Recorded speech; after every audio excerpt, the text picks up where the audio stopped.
चीन के, रूस के और ईरान के वॉरशिप तैनात हो जाते हैं साउथ अफ्रीका में और शुरू हो जाता है जंग का अभ्यास। जी हां साथियों, और यह जंग केवल इस बात की कि अगर अटलांटिक ओशियन से गुजरते हुए जहाजों को अमेरिका ने रोका तो उसे कैसे रोका जाएगा, बस इसी को लेकर के हेडलाइंस बनना शुरू होती हैं।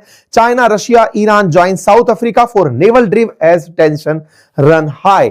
दुनिया भर के अखबारों में एक ही खबर, एक्टिविटीज, ये पूरे ऑपरेशंस जिस वजह से हो रहे हैं उनके केंद्र में केवल यह है कि भैया जिस तरह से इस रास्ते में हाल ही में हमारे जहाज रोके गए, उनसे हमें निकलना होगा, बचना होगा। आपको याद तो होगा ही, मैंने पिछले सेशन में ही आपको बताया है, इसी चैनल पर आपको बताया है कि कैसे एक ईरान के पास से चले हुए जहाज को अमेरिका ने वेनेजुएला जाने से पहले रोका, जिसका नाम बेला 1 था।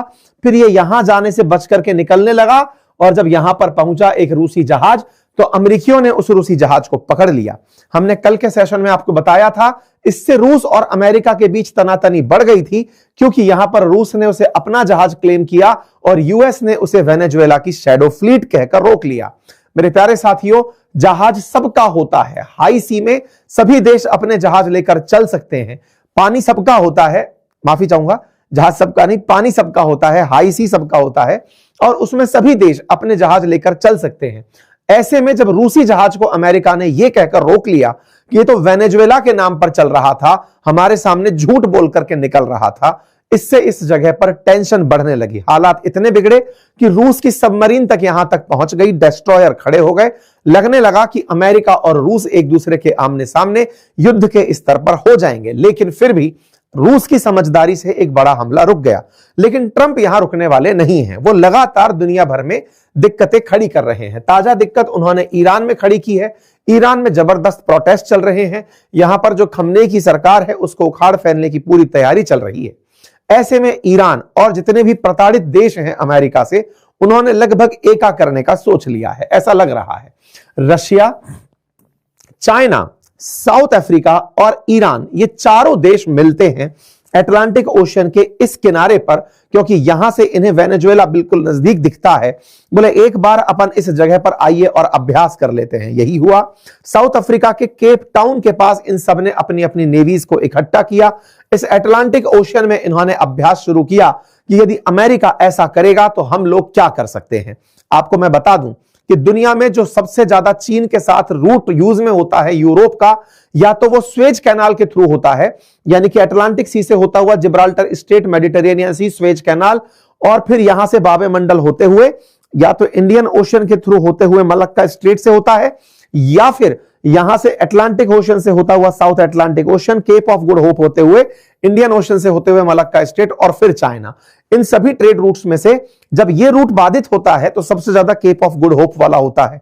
अंग्रेज भी जब सबसे पहले भारत आए थे तो वो जिस रूट के थ्रू भारत पहुंचे थे, या भारत को जिस रूट के थ्रू उन्होंने मतलब ट्रैक किया था, वो यही केप ऑफ गुड होप था। दुनिया भर के यूरोपियंस इंडिया की तरफ जब आए या एशिया की तरफ जब आए तो केप ऑफ गुड होप होते हुए ही आए थे। इसी रास्ते के आसपास यहीं पर अब तैयारी चल रही है। अटलांटिक ओशियन के अंदर रूस, चाइना, साउथ अफ्रीका और ईरान के नेवल जहाज यहां पर आकर खड़े हो गए हैं। केप टाउन के अंदर सैमोइन टाउन करके एक जगह है, वहां पर एक अभ्यास किया जा रहा है और उसका नाम रखा गया है विल फॉर पीस 2026। और यह पहली बार है जब ब्रिक्स प्लस नेशंस आपस में इकट्ठे हुए हैं। ये ब्रिक्स प्लस नेशंस क्या है, मैं ये भी बता देता हूं। आप सभी जानते हैं कि वर्ष 2009 के अंदर ब्राजील, रशिया, इंडिया और चाइना, इनने मिलकर ब्रिक का निर्माण किया था। 2010 के अंदर यहां पर शामिल हुआ था साउथ अफ्रीका, बन गया था ब्रिक्स। और उस ब्रिक्स में अब 5 देशों के अलावा अन्य 5 देश और जुड़ चुके हैं। उनकी वजह से यह ब्रिक्स प्लस कहलाता है। ब्रिक्स प्लस देशों में फिलहाल जो है वो यहां पर रशिया इकट्ठा हो रहा है, चाइना है, यहां पर साउथ अफ्रीका है और ईरान है। ईरान कहां से आया, तो ईरान ब्रिक्स प्लस देशों का मेंबर है। इन सबके इकट्ठे होने से विल फॉर पीस 2026 शुरू हो रहा है। आपके दिमाग में एक बड़ा प्रश्न बनना शुरू होगा कि ब्रिक्स प्लस नाम दे दिया तो यहां से ब्राजील कहां चला गया, इंडिया कहां चला गया, इन 2 देशों का क्या अपडेट है, यह अपडेट भी मैं आपको आगे दूंगा। फिलहाल के लिए सबकी नेवीज जो इकट्ठा हुई हैं उन्हें आप देख लें। सिमोन टाउन के अंदर एक्सरसाइज विल फॉर पीस के लिए एकत्र हुए जो नेवल के सैनिक हैं उन्हें आप यहां पर देख सकते हैं। ये नेवी के सैनिक हैं। अफ्रीका में इनका स्वागत हो रहा है। यहां पर नेवल वेसल ले लेकर के ये सब पहुंचे हुए हैं। साउथ अफ्रीका इनका वेलकम कर रहा है। सभी के जहाज, चीनी जहाज यहां पर दिख रहे हैं, रशियन जहाज दिख रहे हैं, रशियन और ईरानियन लोग यहां पर एक साथ दिख रहे हैं। बड़े स्केल पर नेवल जहाज, डेस्ट्रॉयर्स लेकर के ये यहां पर पहुंच गए हैं और इनका स्वागत हो रहा है इस अंदाज में कि भाई अगर हमारे जहाजों को अगर अमेरिका ने रोका, इस ट्रेड रूट को बाधित किया, तो हम लोग क्या कर सकते हैं उससे निपटने के लिए। सब देशों की तैयारी और सबकी स्ट्रेटेजिकल मीटिंग होते हुए कुछ तस्वीरें बाहर आती हैं। इस एक्सरसाइज के बारे में मैं आपको पहले एक बार और जानकारी दे देता हूं। जब G20 बैठक को साउथ अफ्रीका होस्ट कर रहा था, जिसे अमेरिका नहीं चाहता था कि यह होस्ट करे, उस समय पर यह विल ऑफ पीस जो है ना, ये होने वाली थी। ये जो ये वाली जो एक्सरसाइज है, ये उस समय पर होने वाली थी, लेकिन इस एक्सरसाइज को, विल फॉर पीस वाली जो एक्सरसाइज है, इस एक्सरसाइज को G20 को प्राथमिकता देते हुए इन्होंने रोक दिया था। इन्होंने कहा पहले G20 करा लेता हूं, पहले ही अमेरिका चिढ़ा पड़ा है, वो हमारे यहां आने से वैसे ही मना कर रहा है, एक बार इसे करा लेते हैं, उसके बाद देखा जाएगा। तो इन्होंने इस एक्सरसाइज को इस महीने एक्सटेंड कर दिया था, तभी जाकर के ये जनवरी के अंदर एक्सरसाइज होना शुरू हुई। पहले ये एक्सरसाइज केवल अभ्यास था, यानी कि एक नेवल अभ्यास था, लेकिन अब ये मैरीटाइम रूट को सिक्योर करने के लिए जरूरत बन गया है। ऐसे में हेडलाइन बनती है कि BRICS members to hold joint drill near South Africa, ऐसा चाइना की डिफेंस मिनिस्ट्री कहती है। पहले भी ब्रिक्स के ये देश मिलकर के एक दो बार मीटिंग किए हैं, लेकिन ब्रिक्स प्लस देशों की ये पहली बैठक है, इसीलिए इसे first ever joint naval drill कहा जा रहा है, जिसमें इस क्षेत्र के अंदर जो ब्रिक्स प्लस कंट्रीज हैं वो मैरीटाइम सिक्योरिटी के लिए बात करेंगे। क्योंकि जो रूसी जहाज वाला कांड हुआ उसमें था क्या कि वो ईरान से वेनेजुएला जा रहा था, तो ईरान, वेनेजुएला और रशिया, ये तीनों तो अमेरिका द्वारा प्रतिबंधित देश हैं। इन तीनों ही देशों को एक साथ अमेरिका से दिक्कत थी, तो ईरान और इस रशिया इसीलिए मिल गए। और चाइना को पता है कि एक बार रशिया को काउंटर कर दिया तो अमेरिका का अगला नंबर चाइना ही होगा, वो चाइना को काउंटर करने की मेहनत करेगा, इसीलिए इन सबके साथ चर्चा हो रही है। इस बीच में आपके दिमाग में एक प्रश्न बनना लाजमी है, और वो ये कि सर एक बात बताइए, इंडिया यहां पर क्यों नहीं है, ब्राजील यहां पर क्यों नहीं है, ब्रिक्स के वो देश भी तो हैं, क्या भारत को नहीं जरूरत है कि वो जाकर के यहां पर युद्ध अभ्यास में पार्टिसिपेट करे? देखिए पॉइंट तो एकदम आपका सही है, लेकिन आप अगर इस लाइन को ध्यान से पढ़ें जो स्पुतनिक लिख रहा है कि ये ब्रिक्स प्लस देशों का फर्स्ट एवर नेवल ड्रिल है।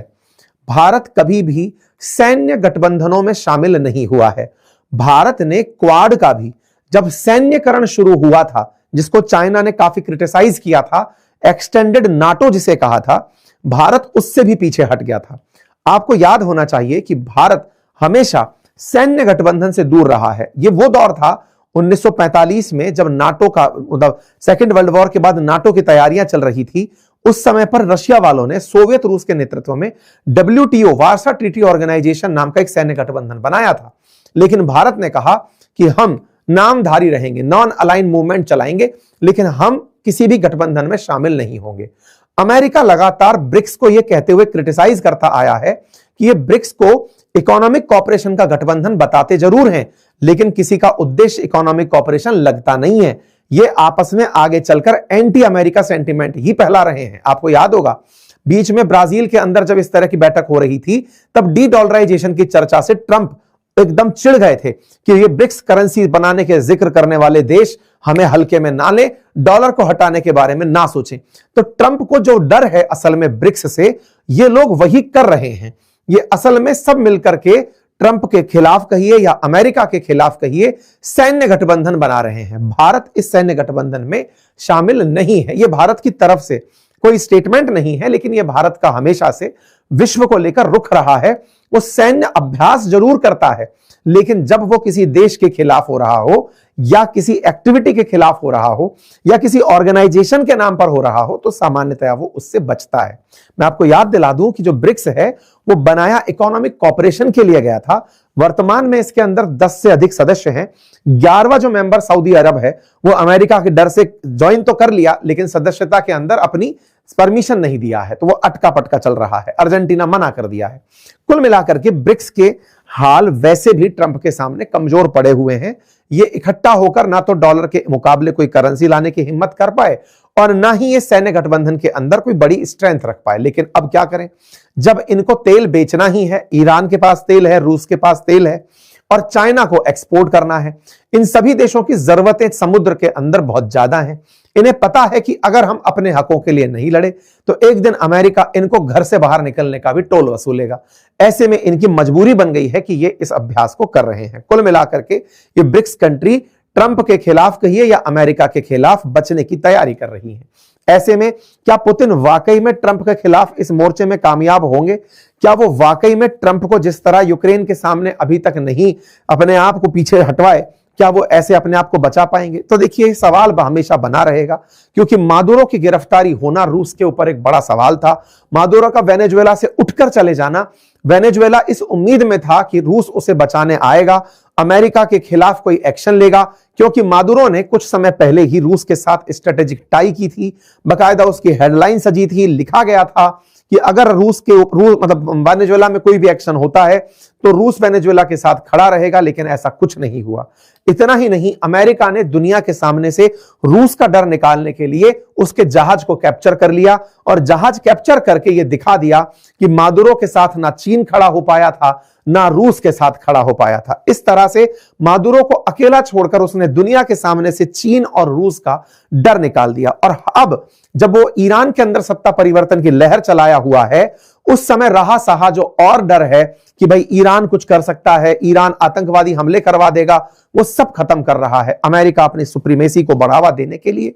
जिस तरह से खमेनी के खिलाफ ईरान में प्रदर्शनों को हवा दे रहा है, उससे यह प्रतीत होता है कि वो ईरान के अंदर भी जल्द सत्ता परिवर्तन करा देगा। हालात बहुत बद से बदतर होते जा रहे हैं।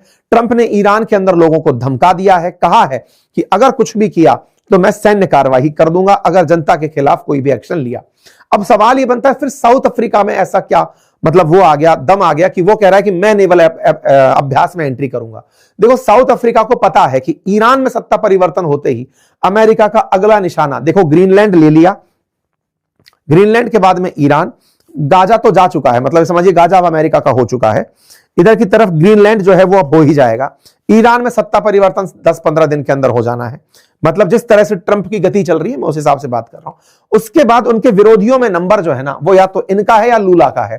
तो भाई साहब, रामफोसा को डर ये है, क्योंकि रामफोसा को आपको याद होगा ट्रंप ने बिठा करके बहुत बेइज्जत किया था अपने व्हाइट हाउस में, बिठा करके उसको बताया था कि तुम किस तरह से गोरों के साथ बदतमीजी करते हो, अंग्रेजों के साथ बदतमीजी कर रहे हो। इसके लिए इन्हें बहुत ही ज्यादा भला बुरा कहा गया था अमेरिकी ऑफिस में बिठा करके। हमने इस पर कहा भी था, व्हाइट हाउस में जेलेंस्की 2.0 करके हमने एक सेशन भी किया था। और ट्रंप इसी कारण से, जब ब्राजील इसने साउथ अफ्रीका ने अपने यहां पर G20 की बैठक बुलाई तो ट्रंप आए ही नहीं।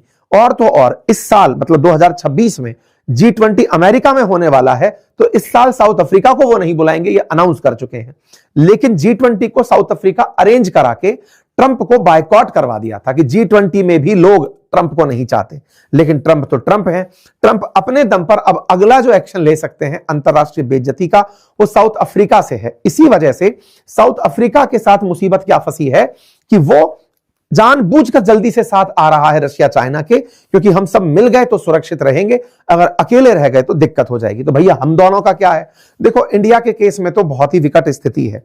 इंडिया के केस में तो अभी जो इनके वो हैं लुटनिक, जो वाणिज्यिक मंत्री हैं, वो बोले हैं अमेरिका के कि भारत के साथ ट्रेड डील हुई रखी थी, लेकिन मोदी जी ने फोन नहीं किया ट्रंप को। हम कहते रहे कि मोदी जी एक बार ट्रंप को फोन कर दो। ट्रंप फोन पे कहलवाना क्या चाहते थे कि ऑपरेशन सिंदूर के अंदर मतलब जो समझौता कराया भारत पाकिस्तान का, वो अमेरिका ने कराया। मोदी जी ने कहा मैं नहीं करूंगा, बस बोले इस चक्कर में ट्रेड डील अटक गई। तो भारत का तो खेल अलग ही चल रहा है, भारत अलग लेवल पर अमेरिका से लड़ रहा है, एक फोन के ऊपर लड़ाई चल रही है कुल मिलाकर के। जहां तक बात हो लूला की, तो लूला जो है ना, वो जायर बोल्सोनारो को जेल में डाले रखना चाहते हैं। जायर बोल्सोनारो लूला के अपोजिशन के आदमी हैं ब्राजील के अंदर, और ऐसे में लूला वेनेजुएला के भी काफी समर्थक थे। ऐसे में लूला ने जायर बोल्सोनारो को जेल में रहने का वीटो कर दिया कि इनको पटके रखो। और बोल्सोनारो जो है वो ट्रंप के मित्र हैं। तो ब्राजील जो है वो निशाना है अमेरिका का, साउथ अफ्रीका निशाना है। अगर आप ब्रिक्स कंट्रीज को देखो तो वो सब एंटी अमेरिका कंट्रीज हैं। उनमें इंडिया अपने आप को साइड में रखकर चल रहा है कि भाई देखो, अभी अपनी ट्रेड डील होने को रखी है, ना हमको तेल बेचना, ना हम यहां पर किसी के साथ कोई बदतमीजी कर रहे हैं, हम अपनी लड़ाई पर लड़ रहे हैं। इंडिया ने फिर से अपने आप को आइसोलेट कर लिया है, किसी भी गुट में जाने से रोक लिया है। क्योंकि जो गुट में है उनके साथ भी बुरा हो रहा है, वो भी किसी को कोई बचा तो पा ही नहीं रहे। तो एटलीस्ट अपनी पहचान के साथ तो हम चलें, और हम वही करते जा रहे हैं। ट्रंप ने हाल ही में जो खेला किया है वो खेला वो और देशों के साथ भी करेगा। 500% टैरिफ के लिए सीनेट को उसने बिल को तो मंजूरी दिलवाई दी है कि जाओ जाके बिल को पास कर दो, जिसमें ब्राजील, इंडिया, चाइना, इनके खिलाफ रूस से तेल खरीदने के ऊपर टैरिफ लगेगा। तो ऐसे में भारत टैरिफ को काउंटर करने के लिए फिलहाल किसी भी ग्रुप में जाकर नहीं बैठ रहा है। अब ये रणनीतिक समझदारी है या कमजोरी, ये समय बताएगा, लेकिन फिलहाल के लिए अमेरिका के सामने मैसेज यही जा रहा है कि भारत एंटी अमेरिका ग्रुपिंग में शामिल नहीं है। जहां तक बात हो लूला की, तो लूला भी कहीं ना कहीं जानते हैं कि बोल्सोनारो के समर्थन में अगर अमेरिका उतरता है तो लूला के लिए काफी मुसीबतें होंगी। तो कुल मिलाकर के सारा जियोपॉलिटिक्स के अंदर दाव पेच का खेल चल रहा है। हर आदमी सोच रहा है कि ट्रंप का कार्यकाल कब पूरा हो, कब ये उतरे, क्योंकि ये हर दिन मतलब एक राक्षस की तरह फैलता ही जा रहा है। कल के मुकाबले आज ज्यादा घातक होता जा रहा है। जिन मित्रों के साथ खाला चला पड़ा था, अब ये उनके खिलाफ हो गया है। मतलब ये वैसा जो भस्मासुर टाइप की शक्ति ले लिया है कि ये जिनके साथ है अब उनके भी नुकसान में है। मतलब नाटो कंट्रीज को धमकी दे रहा है कि तुम लोग मेरे बिना कुछ नहीं हो। यूरोप से कह रहा है कि डेनमार्क वाले क्या सोचते हैं, ग्रीनलैंड में एक बोट खड़ी करके वो ये सोचते हैं कि ग्रीनलैंड उनका हो जाएगा। मतलब ये बहुत भीषण घातक आदमी हो गया, किसी का नहीं बचा है। मुझे ये लग रहा है कि इसके कालखंड में अमेरिकियों के खिलाफ ही ना हो जाए, क्योंकि इसके अंदर एक नेक्स्ट लेवल का एक्सट्रीमिज्म सवार हो चुका है। खैर, दुनिया को इसका भी काल तो भुगतना ही होगा, क्योंकि ऐसे जितने भी मतलब आदमी पनप कर आते हैं, ये होती तो मानवीय भूल ही है। बाकी फिलहाल के लिए इतना ही। बाकी आप लोग इस विषय पर क्या सोचते हैं, अपनी राय जरूर बताएं। चैनल पर नए हैं तो सब्सक्राइब कर लें। बाकी अपडेटेड जो भी जानकारियां होंगी वो मैं आपके साथ में साझा करता चलूंगा। Thank you so much. Channel पर नए हैं तो सब्सक्राइब अवश्य करें।